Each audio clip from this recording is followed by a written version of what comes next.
এক ফকির দিল্লি ঘুরতেছে, একজন বলছে, ভাই তোমারে তো খয়রাত করে দেখতেছি আমি সেই ছোটবেলা থেকে, খালি তুমি খয়রাত করো। একটা জিনিস আপনারা মনে রাখবেন, গরিব, আজকে যারা গরিব পরিশ্রমের মধ্য দিয়ে কালকে তারা ধনী হতে পারে, কিন্তু যারা ভিক্ষুক, যারা ভিক্ষা করে, জিন্দেগিতে কোনোদিন তারা বড় হতে পারবে না। ভিক্ষা করা যাদের অভ্যাস, জীবনেও বাড়ি করতে পারবে না, জীবনেও ধনী হইতে পারবে না, কিন্তু গরিব ধনী হইতে পারবে। কারণ হলো আল্লাহর কাছে দুইটা বৈধ জিনিস অত্যন্ত ঘৃণিত। কয়টা? একটা হলো তালাক, আর একটা হলো ভিক্ষাবৃত্তি, মানুষের কাছে চাওয়া। আল্লাহ পছন্দ করেন না। তো ভিক্ষুক ঘুরতেছে, একটা লোক বলল, মিয়া তোমার তো সারা জীবনই খরচ করতে দেখি। খরচ করবো না, করবো কি? যার কাছে যাই সে দেয় 4 আনা 2 আনা 1 টাকা, এর বেশি তো দেয় না, তেদি আমি কেমনে বড় লোক হবো? কয় যে তুমি বাদশারে চোখে দেখো না, বাদশারে চোখে দেখো না। কয় বাদশার কাছে কি আমার মতো লোক যাইতে পারে নাকি? কল না, যাইতে হবে, যাও। বাদশা একবার যাবা, এমন দেওয়া দেবে জীবনে আর তোমার খরচ করা লাগবে না। পাতি শিয়ালের পিছনে ঘুরে তো লাভ নাই, পাতি শিয়ালে খায় মুরগি, তোমার একটা ঠ্যাং দেবে, দাঁতের খেলালের কাজ হবে না। বাঘের পিছনে ঘোরো, বাঘে খায় গরু আর হরিণ, একটা রান দিলে তুমি 1 সপ্তাহ খাইতে পারবে। তো বলছে বাদশার কাছে যাও। তো বাদশারে পাবো কই? কই তো দেখলাম কেবল মসজিদে ঢুকলো। তারপরে ফকির গিয়ে দাঁড়ায় আছে বারান্দায়, দেখে যে উনি বাদশা ভেতরে বসে হাত তুলে আছে ভাবে, আর চোখ দিয়ে পানি পড়ে দাড়ি ভিজে ভিজে পড়তেছে। নামাজ শেষ করে, মোনাজাত শেষ করে বাদশা বেরিয়েছেন। কোন বাদশা? শাহজাহান। বাইরে আসার পর ফকির বলল, আসসালামু আলাইকুম বলে ফকির রওনা করছে। বাদশা বলে, দাঁড়াও, তুমি যে রওনা করলা, তোমার তো ভিক্ষুক মনে হয়, আর লোকেরা যারা ভিক্ষুক না তারাও তো আমার কাছে চায়, আর তুমি তো ভিক্ষুক, চাইলে না কেন কিছু? ভিক্ষুক বলে, জাহাপানা, আমি কিছু চাইতে এসেছিলাম আপনার কাছে, কিন্তু আপনার করুণ অবস্থা দেখে আমার জ্ঞানের চোখ খুলে গিয়েছে। আমি দেখতে পেলাম আমি যার কাছে চাইতে এসেছি, আমি তো কান্দি না, হাতও পাতি নাই।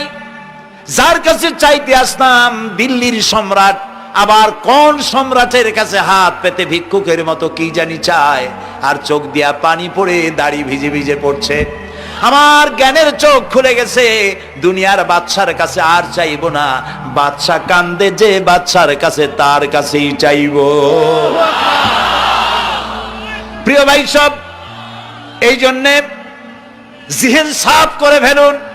দুনিয়ার কোনো মানুষের জন্য, মানুষের কাছে নয়, কোনো কবরে নয়, কোনো কারো কাছে নয়, আল্লাহ তাআলার কাছেই আমরা নামাজের মধ্যে ঘোষণা করেছি, ইয়াকা না'বুদু ওয়া ইয়াকা নাস্তাঈন। আল্লাহ তাআলা, তোমার একমাত্র ইবাদত করি, তোমার কাছেই সাহায্য চাই। কাজী সাহায্য আল্লাহর কাছে। কার কাছে চাইবো বলে? আল্লাহ আমাদের ঈমান পোক্ত করে দিন। আমরা বলি আমিন, আমরা বলি আমিন। অসুখ বিসুখ হইলে পরে ধৈর্য ধরবেন। অনেক মানুষ আছে জ্বর হইলে কয় যে এত নামাজ পড়ি, খালি জ্বর আমারই হয়, এত রোজা রাখি, ভালো ভালো কাম করি, আমার ছেলের অসুখ মোটে সারি না। এই জাতীয় কথা বলবেন না। মুমিনের পায়ে যদি কাঁটাও ফোটে, সওয়াব থেকে খালি নাই। ধৈর্য ধরতে হবে। কাঁটা ফুটছে, বলেন ইন্না লিল্লাহ। আজাবান লিল মুমিন, মুমিনের জন্য বড়ই আশ্চর্য ব্যাপার, বিপদ হইলেও শুকর আদায় করে, আর সুখে থাকলেও শুকর আদায় করে। সুবহানাল্লাহ বিহামদিহি। বিপদ আসলে সে বলে ইন্না লিল্লাহি, বলেন ইন্না লিল্লাহি ওয়া ইন্না ইলাইহি রাজিউন। আর যখন শান্তি আসে বলে আলহামদুলিল্লাহ। দুই অবস্থায় তার জন্য নিয়ামত আল্লাহর তরফ থেকে সে পায়, আলহামদুলিল্লাহ। প্রিয় ভাই সব, তো আল্লাহর উপর ঈমান আনার জন্য কয়টা শর্ত বলছি না? এই যে প্যাচ লেগে গেছে, কয় যে 3টা। আল্লাহর উপর ঈমান আনার জন্য শর্ত কয়টা? 4টা। 4টার বলছি কয়টা? 2টা। আরেকটা হচ্ছে আল্লাহর কুদরত, এ বিশ্বাস করা। আল্লাহর কুদরত মানে শক্তি। আল্লাহর কিছু বিশ্বাস করবেন, বলেন জোরে? শক্তি। আকাশ এবং জমিনে শক্তিশালী কে? কিন্তু আমার দেশের জনগণ, কিছু কিছু রাজনীতিবিদরা বলে জনগণই নাকি সকল ক্ষমতার, সকল শক্তির উৎস। কি পাগল! তুমি ক্ষমতার উৎস? নাকের মধ্যে ময়লা, দাঁতে ছাতা, পেটের মধ্যে দুর্গন্ধ ভরা, ক্ষমতার উৎস। আশ্চর্য কথা, এই যে ক্ষমতার উৎস, হাজার হাজার লোক এখানে বসা, দুইটা ভাউয়া ব্যাংক যদি দুই কোণা দিয়ে ঢোকে, ভাউয়া ব্যাংক চেনেন? বিগ সাইজের ব্যাংক, দুইটা যদি দুই দিক দিয়ে ঢোকে লাফাইতে লাফাইতে, সামনে যারা আছে এমনি লাফাবে। অন্তত টঙ্গী তামিরুল মিল্লাত মাদ্রাসা ছাড়াইয়া তারপরে ফিরে তাকায় বলবে, ভাই আমরা দৌড়াই কেন? ব্যাংকের সামনে অসহায়, বল্লা ভীমরুলের সামনে অসহায়, সাপের সামনে বিচ্ছুর সামনে অসহায়, তারা কয় সকল ক্ষমতার উৎস জনগণ। কপাল পোড়া, ক্ষমতার উৎস জনগণ নয়। এটা কোরআনের সাথে কন্ট্রাডিকশন হয় এ কথায়। আল্লাহ বলেছেন আন্নাল কুওয়াতা লিল্লাহি জামিয়া, সকল ক্ষমতার উৎস কে? চিল্লায় বলো ক্ষমতা কি দেখছেন? মাত্র 1.5 মিনিট। কয় মিনিট? মাত্র 1.5 মিনিট। আল্লাহ বলেছেন কোন? সাথে সাথে তামিলনাড়ু, মালয়েশিয়া, ইন্দোনেশিয়া, থাইল্যান্ড, মালদ্বীপ, শ্রীলঙ্কা, 2 লক্ষ লোক শেষ, 1 লক্ষের খোঁজ নাই। সমুদ্রের পানি 33 ফিট উঁচু হয়ে এসছে। সুবহানাল্লাহ কইতে ইচ্ছে করে না? বিজ্ঞানীরা বলেছেন ভারত মহাসাগরের তলদেশে ফাটল ধরেছে, ওর কয়েক কিলোমিটার নিচে ভূমিকম্পের উৎপত্তি হয়েছে। ভারত মহাসাগরের পানি 3 হাত না 4 হাত, কত কিলোমিটার আল্লাহ জানে। এই কয়েক কিলোমিটার নিচে যে মাটি, সেই মাটিরও কয়েক কিলোমিটার নিচে ভূমিকম্পের উৎপত্তি। এখান থেকে ভূমির কম্পন হয়েছে, সেই ভূমিকম্পে সমস্ত মহাসাগরের মধ্যে, ভারত মহাসাগরের মধ্যে জলকম্পন শুরু হয়েছে। পানির কম্পন, মাটির কম্পন একসাথে 4 তলা পরিমাণ উঁচু হয়ে পানি চলে আসছে। বাড়ি গাড়ি সব কিছু খড় কুটার ন্যায় সব উড়িয়ে দিয়েছে। এগুলোর কপাল পোড়া নাস্তিক যেগুলি, তারা বলে প্রাকৃতিক দুর্যোগ। ওর বাপের মাথা। আচ্ছা, প্রাকৃতিক দুর্যোগ, প্রকৃতি কি? কোন জন্তুর নাম? প্রকৃতি কোন জন্তু জানোয়ারের নাম? প্রকৃতি নিজে চলে না কেউ তাকে চালায়? কে চালায়? কপাল পোড়ারা তা বোঝে না। বিশ্ববিদ্যালয়ের শিক্ষক হয়েছে তো, আল্লাহ দিয়ে আসি কোথায়? তবে সব খারাপ না, ভালো আছে আলহামদুলিল্লাহ। কিছু আছে কপাল পোড়া, বিশেষ করে শান্তিনিকেতনে যারা পড়াশোনা করে আসে, সাহিত্য চর্চা করে, এই সাহিত্য চর্চা করতে করতে এক পর্যায়ে কপাল পুড়ে যায়, আল্লাহরে চিনতে পারে না। সব চেনে, আল্লাহরে চেনে না। আল্লাহ এখন চিনাইতেছে ভালো করিয়া। প্রিয় ভাই সব,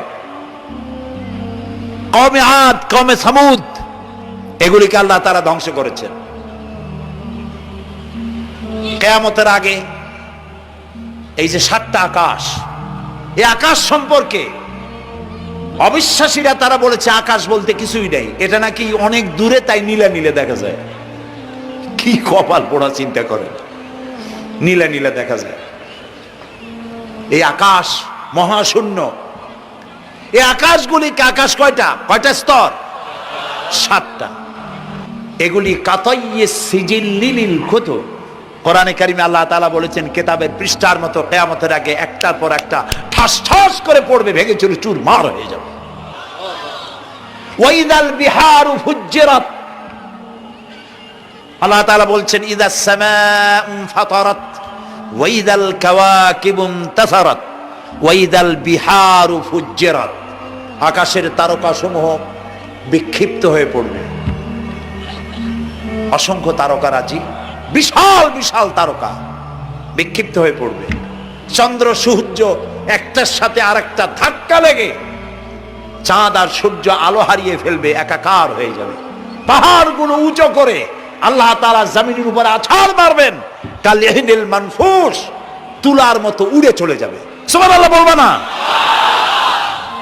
কত বড় শক্তি আল্লাহ পাকের। ওয়াইদাল বিহারু ফুজ্জিরাত, সমুদ্র সমূহ বিদীর্ণ হয়ে যাবে। সমুদ্রে যত পানি আছে সমস্ত পানিগুলি নিঃশোষিত হয়ে যাবে মাটির তলায়, এবং সেখানে অগ্নুৎপত্তি হবে। কোরআনে কারিম আল্লাহ বলে দিয়েছেন গোটা সমুদ্রগুলিতে আগুন জ্বলতে থাকবে।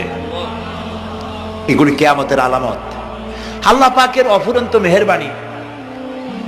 এই যে কানের কাছ দিয়া গুলিটা চলে গেছে, কানে লাগে নাই, বাড়ির কাছ থেকে কিয়ামত হয়ে গেল, বাংলাদেশে আল্লাহ বাঁচাই দিলেন। সুবহানাল্লাহ বলো, আলহামদুলিল্লাহ বলে। আমাদের প্রতিবেশী দেশগুলিতে যেভাবে আঘাত লাগছে, ওর 1000 ভাগের 1 ভাগের আঘাত কয়েক সেকেন্ড যদি বাংলাদেশে হতো, আমাদের সব অপরিকল্পিত শহর, রাজুক পারমিশন দিয়েছে 3 তলার, করা হয়েছে 7 তলা। এইভাবে অপরিকল্পিত যত বিল্ডিং আছে এগুলি পচা সিমেন্ট দিয়ে, পচা ইট দিয়ে তৈরি করা হয়েছে। 2-3 সেকেন্ডের ভূমিকম্প যথেষ্ট এই শহর লন্ডভন্ড করে দেওয়ার। অসংখ্য মানুষ মারা যাবে, অসংখ্য বাড়ি ঘর শেষ হয়ে যাবে। এদেরকে রেস্কিউ করার মতো মডার্ন ইকুইপমেন্টসও গভর্নমেন্টের কাছে নাই। এই জন্য আল্লাহর কাছে সেজদা দিয়া গুনার তওবা করতে হবে, আল্লাহ আমাদের মাফ করে দাও, আমার এই গরিব দেশটাকে কিয়ামত পর্যন্ত এই গজব থেকে বাঁচাও। প্রিয় ভাই সব, আল্লাহ তাআলার ক্ষমতার ওয়াজ আমি আজ করতে পারবো না, অনেক লম্বা হয়ে যাবে। কারণ আমাকে 3টা পুঁজির কথা তো কমসে কম বলতেই হবে, অল্প করে হলেও। শুনবেন তো? আল্লাহ তৌফিক দিক, বলেন আমিন। তো আল্লাহ তাআলার ক্ষমতায় বিশ্বাস করা, তার প্রচন্ড ক্ষমতা, যা খুশি তাই বলেন করতে পারেন। মরাকে জিন্দাকে মারতে পারেন, মরুভূমিতে ফুল ফুটাতে পারেন। সুবহানাল্লাহ, যা খুশি তাই করতে পারেন। এই শক্তি সহকারে আল্লাহকে বিশ্বাস করতে হবে। 4 নম্বরে আল্লাহর হুকুম এবং হাকাম, আদেশ নিষেধ। আমি আল্লাহরে বিশ্বাস করি, এই কথার কোনো দাম নাই যদি তার আদেশ না মানি। এই কথার কোনো দাম নাই যদি তার নিষেধকে আমি আমার জীবনে প্রত্যাহার না করে চলতে পারি। মুসলমান বলে দাবি করার কোনো মূল্য নেই। একদিকে নামাজ পড়ি, আর একদিকে ওজনে কম দেয়, খাদ্যে ভেজাল দেয়, বেপরদা করি, মিথ্যা কথা বলা হয়, ওজনে কম দেয়, খাদ্যে ভেজাল দেয়, জমিনের আইল ঠালে, আমানতের খেয়ানত করে। আল্লাহর হুকুম মানা হলো না, রসুলের আদেশ মানা হলো না। আল্লাহর উপর ঈমান আনার জন্য 4র্থ শর্ত হচ্ছে আল্লাহ যা বলেছেন মাথা নত করে মেনে নিতে হবে। বলতে হবে সামি'না ওয়া আতা'না। বলেন সামি'না ওয়া আতা'না, শুনলাম আর মেনে নিলাম। বলেন তো জোরে, শুনলাম আর মেনে নিলাম। সুবহানাল্লাহ বলেন। মুমিনেরা এই প্রশ্নই করবে না মদ হারাম কেন, মুমিনেরা এই প্রশ্নই করবে না জুয়া হারাম কেন। একটাই জবাব, মদ হারাম কেন? আল্লাহ হারাম করেছেন তাই হারাম। জিনা হারাম কেন? আমার আল্লাহ হারাম করেছেন তাই হারাম। জুয়া হারাম কেন? আমার আল্লাহ হারাম করেছেন তাই হারাম। কোন যুক্তি নাই। যুক্তির, আল্লাহর নিষিদ্ধ জিনিসে যুক্তি তালাশ করে কেবলমাত্র শয়তান। আল্লাহর আদেশ নিষেধের যুক্তি তালাশ করে কে? শয়তান। মুমিনের কাজ হলো সামি'না, বলেন, ওয়া আতা'না, শুনলাম আর মানলাম, বাস, শেষ কথা, খালাস। এই গেল 4টি শর্ত পুরো হয়ে গেল। এই 4টি শর্ত যদি পূরণ করতে পারি তাহলে আল্লাহরে বিশ্বাস করছি এটা প্রমাণিত হবে, এটা জাস্টিফাই হবে, এটা সত্যতা প্রমাণ হবে যদি আল্লাহর হুকুম মতো। 1 নম্বরে হলো, আমি আবার কথাটা প্যাকেট করে দিই যাতে করে আপনারা বাড়ি নিয়ে যাইতে পারেন। আল্লাহর উপরে ঈমান এনেছি, এই কথাটাকে কমপ্লিট করার জন্য শর্ত কয়টা? 4টা। 1 নম্বরে আল্লাহর অস্তিত্বে বিশ্বাস, বলেন আল্লাহর অস্তিত্বে বিশ্বাস। 2 নম্বরে আল্লাহর গুণাবলীতে বিশ্বাস। 3 নম্বরে আল্লাহর ক্ষমতায় বিশ্বাস। 4 নম্বরে আল্লাহর আদেশ এবং নিষেধে বিশ্বাস, মান্য করে চলা। আল্লাহ যেন এই তৌফিক আমাদের দেয়, বলেন আমিন। আল্লাহ রাব্বুল আলামিন দুনিয়ায় শান্তি, আখিরাতে জাহান্নাম থেকে মুক্তি দেওয়ার জন্য আল্লাহ পাক আমাদেরকে একটা ব্যবসার কথা বলেছেন। ওই ব্যবসায় পুঁজি কয়টা? বলেন। 3টা পুঁজি। বলছি কয়টা? দেখেন যে কেমনি প্যাঁচ লাগে। বলছি মাত্র একটা, সে একটা ডাল বার করছি 4টা। এবার আসেন মূল পয়েন্টে। এবার দ্বিতীয় পয়েন্ট, রসুলের প্রতি ঈমান। আমরা তো রসুলের প্রতি ঈমান আনছি কিনা বলেন? রসুলের প্রতি ঈমান এনেছি। আমাদের এই ঈমান যথেষ্ট নয়, কারণ আমাদের ঈমান হলো রবিউল আউয়াল মাসে ঈমান তাজা হয়, ঠিক না? ঠিক না? রবিউল আউয়াল মাস যখন আসি, ব্যানার টানাই, শামিয়ানা টানাই, রাস্তাগুলিতে ফ্ল্যাগ লাগাই আর আলোক সজ্জা করি। মন্ত্রীরা আসেন, নেতারা আসেন, সিরাতুন নবী মাহফিলে দাঁড়ায় বলেন নবীর আদর্শ অনুসরণ করা ছাড়া উপায় নাই। অথচ ওনার পা থেকে শুরু করে মাথা পর্যন্ত নবীর আদর্শ নাই। আবার এই নেতা রামকৃষ্ণ মিশনে, রামকৃষ্ণ পরমহংসদেব তার মঞ্চে গিয়ে বলেন রামকৃষ্ণের নীতির ছাড়া বিকল্প কিছুই নেই। আবার গৌতম বুদ্ধের জন্মবার্ষিকী উদযাপনের জন্য সেখানে গিয়ে বলেন গৌতম বুদ্ধের অহিংস নীতি অনুসরণ করা ছাড়া জাতির যোগীনাথ হওয়ার আর কোনো পথ নাই। যেখানে যায় সেই জায়গার গুলি ধরে। রবিউল আউয়াল মাস আসতে পারে, আলোকসজ্জা করে ইয়া নবী সালামু আলাইকা, ইয়া রাসূল সালামু আলাইকা। এরপরে গরম গরম জিলাপি রাসূলুল্লাহকে বুঝায় দেওয়া হলো, হে রাসূল আপনি তাকিয়ে দেখেন কত মহব্বত আপনারে করি, আপনার মহব্বতের জন্য আমাদের শহরের কোনো মিষ্টির দোকানে আর মিষ্টি নাই, সব আমরা খাইয়া শেষ করছি। এই হলো মহব্বত। এই মহব্বতে এই ইমানে কাজ হবে না। এই ইমানে বলেন কাজ হবে না। কোন ইমানে কাজ হবে? রাসূলের প্রতি ইমানের অর্থ কি? এর অর্থ হচ্ছে নবী করিম সাল্লাল্লাহু আলাইহি সাল্লাম আমাদের রাসূল, আমাদের নেতা। আমাদের রাসূল আমাদের নেতা, আমরা তার উম্মত, তার অনুসারী। অনুসারীর কাজ কি? নেতার পূর্ণাঙ্গ অনুসরণ করণ। রাসূলুল্লাহর আনুগত্য করতে হবে, এটা কে বলেছেন? আল্লাহ রাব্বুল আলামিন সূরা আলে ইমরানের মধ্যে বলেছেন কুল ইন কুনতুম তুহিব্বুনাল্লাহ ফাত্তাবিউনি ইউহিব্বুকুমুল্লাহ ওয়া ইয়াগফির লাকুম যুনুবাকুম আল্লাহু গফুরুর রহিম। হে নবী আপনি বলুন, তোমরা যদি আল্লাহকে ভালোবাসো তাহলে তোমার কাজ হচ্ছে, তোমরা যদি আল্লাহকে ভালোবাসো তাহলে তোমরা আমার আনুগত্য করো, আমার অনুসরণ করো। কার? রাসূলের। বলেন কার? রাসূলের অনুসরণ যদি তোমরা করো, খেয়াল করে শুনতেছেন তো? আল্লাহ তাআলা বলছেন নবী আপনি বলেন তোমরা যদি আল্লাহকে ভালোবাসো, তোমাদের এই দাবি যদি সত্য হয় তাহলে আমার অনুসরণ করো, আমার আনুগত্য করো। আমার অনুসরণ, আমার আনুগত্য করলে পরে তোমাদেরকে আল্লাহ রাব্বুল আলামিন ভালোবাসবেন এবং তোমাদের তামাম জিন্দেগির সমস্ত গুনাহ খাতা আল্লাহ তাআলা মাফ করে দিবে। আমরা কি গুনাহ মাফ করাইতে চাই? বলেন চাই? আসুন রাসূলের আনুগত্য করুন। রাসূলের আনুগত্য কিরকম? রাসূল যেভাবে মোস কাটছে আমরা সেইভাবে মোস কাটবো। তিনি দাড়ি যেভাবে রাখছেন আমরা সেইভাবে রাখবো। তিনি চুল কাটছেন যেভাবে সেইভাবে করব। তিনি পায়ের নখ, হাতের নখ যেভাবে কাটছেন সেইভাবে করব। তিনি যেভাবে বিবাহ করেছেন সেই সুন্নত অনুযায়ী বিবাহ, তিনি যেভাবে দেশ চালাইছেন সেইভাবে দেশ চালাবো। রাসূলের অনুসরণের অর্থ শুধু এই নয় যে তিনি যেভাবে সুরমা লাগাইছেন আমি ওইরকম সুরমা দেব, তিনি যেভাবে কদু খাইছে আমিও কদু খাবো, এইটা নয়। এটা নয়, শুধু রাসূলের আনুগত্য হবে মুরগির ফার্ম থেকে শুরু করে জাতিসংঘ পর্যন্ত, জীবনের সব ক্ষেত্রে। আর বিশ্বাস করতে হবে তিনি শেষ নবী, তারপর আর কোন নবী আসবে না। আল্লাহ রাব্বুল আলামিন সূরা আহজাবের মধ্যে বলেছেন মা কানা মুহাম্মাদুন আবা আহাদিম মির রিজালিকুম ওয়ালাকির রাসূলুল্লাহি ওয়া খাতামান নাবিয়্যিন। মুহাম্মদ সাল্লাল্লাহু আলাইহি ওয়াসাল্লাম তোমাদের কোন পুরুষদের পিতা নন, তিনি আল্লাহর রাসূল এবং তাকে দিয়ে নবুয়তের মিশনকে খতম করে দেওয়া, কমপ্লিট করে দেওয়া হয়েছে। আর কোন নবী? রাসূলুল্লাহ বলেছেন লা নাবিয়্যা বাদি ওয়ালা রাসূল, আমার পরে আর কোন নবী আসবে না, রাসূল আসবে না। কত বুঝে আসছে? আল্লাহর নবীর পরে আর কোন নবী হবে না। আল্লাহর নবী বলেছেন একটি ইমারত তৈরি করে তার ভিতরে একটা ইট যদি খালি থাকে, একটি ইটের জায়গা যদি শূন্য থাকে তাহলে সকলের চোখে ধরা পড়বে। ওই ইটখানা দিলে পরে বিল্ডিংটা কমপ্লিট হয়ে যায়।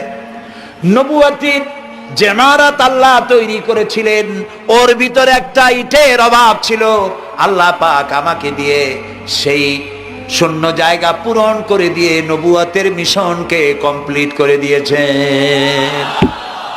রাসূলুল্লাহ বলেছেন আমার পরে আর কেউ নবী হবে না।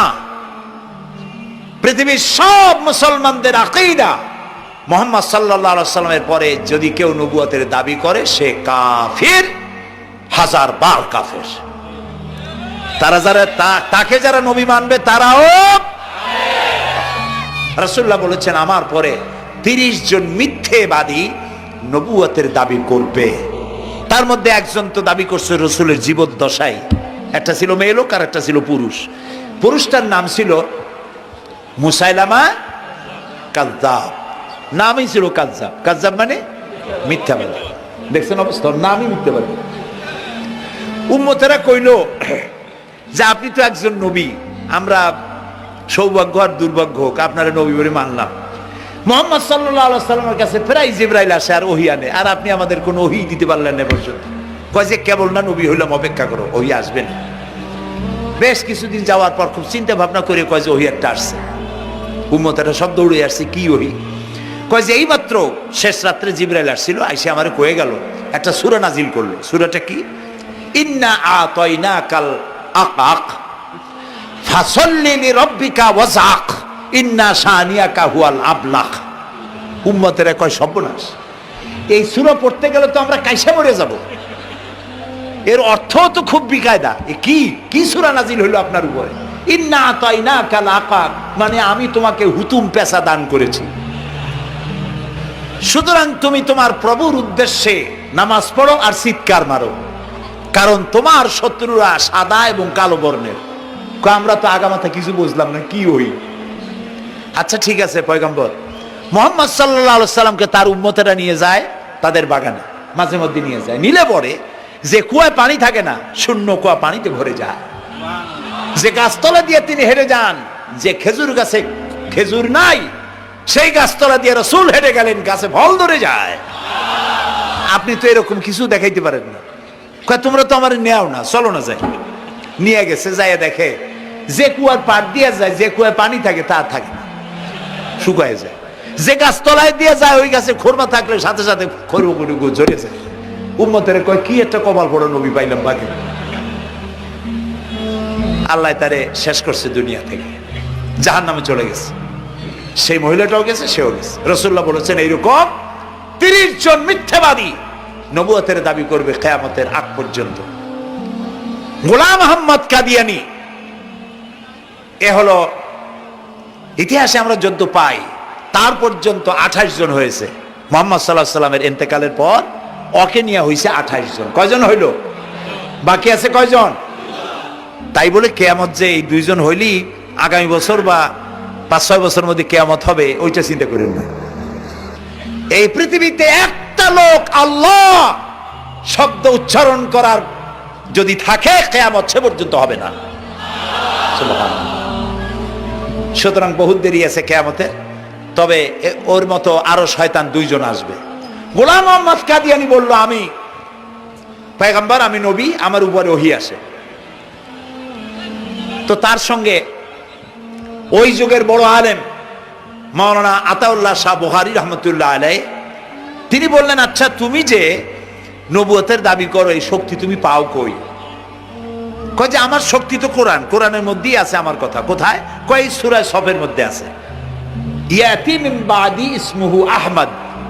ঈসা আলাইহিস সালাম আমার ব্যাপারে ফোরকাস্ট করেছেন, ভবিষ্যৎবাণী দিয়েছেন যে আমার পরে একজন আসবে তার নাম হবে আহমদ, আমি তো সেই আহমদ। মাওলানা বুখারী বলছেন বেকুব, ঈসা আলাইহিস সালাম যার কথা বলেছেন তার নাম, ঈসা আলাইহিস সালাম যার কথা বলেছেন তার নাম হলো ফকাত আহমদ, আর তোমার নাম হলো গোলাম আহমদ।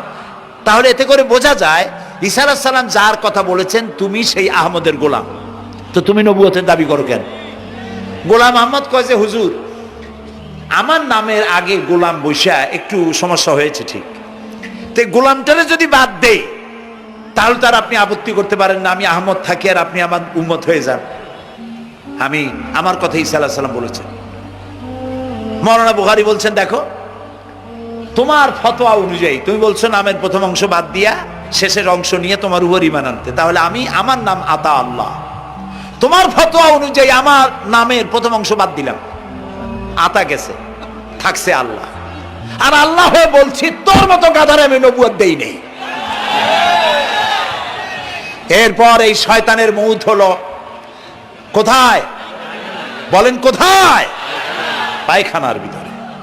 এই কাদিয়ানীরা, গোলাম মোহাম্মদ কাদিয়ানী কাফের, ওরে যারা নবী বলে মানে তারাও কাফের।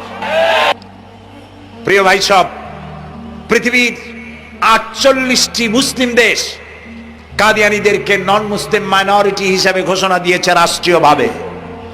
সৌদি গভর্নমেন্ট আইন পাশ করেছে কিয়ামত পর্যন্ত কাদিয়ানীরা মক্কা মদিনায় প্রবেশ করতে পারবে না। কাজী তাদের ব্যাপারে উচ্চবাচ্য কথা বলতে গিয়ে ব্যারিস্টার হন, আইনজীবী হন, যেই হন, খতমে নবুয়তের আন্দোলন যারা করে তাদের ব্যাপারে কথা বলতে গিয়ে মুখ সামনে কথা বলবেন। এদেশের মানুষ শহীদ হয়ে যাবে, কাদিয়ানীদেরকে বরদাস্ত করবে না। আমাদের দেশে হিন্দু, থামুন, আমাদের দেশে হিন্দু, খ্রিস্টান, বৌদ্ধ আমাদের দেশের নাগরিক অধিকার ভোগ করে না? আমাদের সমান নাগরিক অধিকার তারা ভোগ করে। কাদিয়ানীরাও হিন্দু খ্রিস্টানদের মতো নন মুসলিম মাইনরিটি হিসেবে এদেশে বসবাস করে নাগরিক সুবিধা ভোগ করবেন, কোনো অসুবিধা নাই। কিন্তু আপনি মুসলমান বলে দাবি করবেন না, শেষ নবী মানবেন না, আমরা এই ব্যাপারে কিয়ামত পর্যন্ত আপোষ করব না। কেবলমাত্র মূর্খ, দালাল, হারামখোর তারাই কাদিয়ানীদের পক্ষ অবলম্বন করতে পারে, ইমানদারেরা পারে না।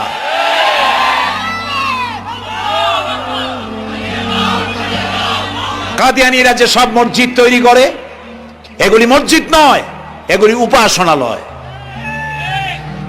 হিন্দুদের মন্দিরকে যেভাবে আমরা সম্মান করি, ওদের উপাসনালয়কেও সম্মান করি। কিন্তু কাদিয়ানীরা যতদিন মুসলমান নামের পরিচয় দিতে থাকবেন, আমরা আমাদের অধিকার আদায়ের জন্য সুশৃঙ্খল ভাবে গণতান্ত্রিক পদ্ধতিতে আমরা এই অধিকার আদায়ের চেষ্টা করব। খতম নবুয়তের আন্দোলন কোনো রাজনৈতিক আন্দোলন নয়, এটি আমাদের ইমানের আন্দোলন। যারা আন্দোলন করতেছেন তারা আমাদের ফরজে কিফায়ার দায়িত্ব পালন করছেন। প্রিয় ভাই সব, রাসূলের প্রতি ঈমান আনতে হলে এরকম ঈমান আনতে হবে, তারপরে আর কোন নবী আসবে না। তারপরে কথা হলো তাকে অনুসরণ করতে হবে পায়ের নখকাটা থেকে শুরু করে মাথার চুল পর্যন্ত, জীবনের সব ক্ষেত্রে রাসূলের অনুসরণ করতে হবে। তিনি সেনাপতি ছিলেন, শ্রমিক ছিলেন, পিতা ছিলেন, নানা ছিলেন, স্বামী ছিলেন, ঠিক না? তিনি রাষ্ট্রপ্রধানও ছিলেন। প্রিয় ভাই সব, এই যে আল্লাহ রাব্বুল আলামিন মুসলমানদেরকে পৃথিবীর মধ্যে সব থেকে বেশি শান্তি প্রিয় করেছেন, কোন আলহামদুলিল্লাহ। তোমরা আমার মক্কা যাইয়া দেখো, মক্কা মদিনায় যাইয়া দেখো, আমাদের কও সন্ত্রাসী। মক্কা মদিনায় লক্ষ লক্ষ মানুষ এই যে সব চলে গেছে, এখন কোথায় গেছে? সারা পৃথিবী থেকে মানুষের এখন ছুটছে, পৌঁছে গেছে, আর পথে আছে, প্লেনে আছে, নদীতে আছে, গাড়িতে আছে। সুবহানাল্লাহ, লক্ষ লক্ষ মানুষ চলে গেছে, সবার একই ড্রেস, একই গন্তব্য, একই স্লোগান, লাব্বাইক আল্লাহুম্মা লাব্বাইক।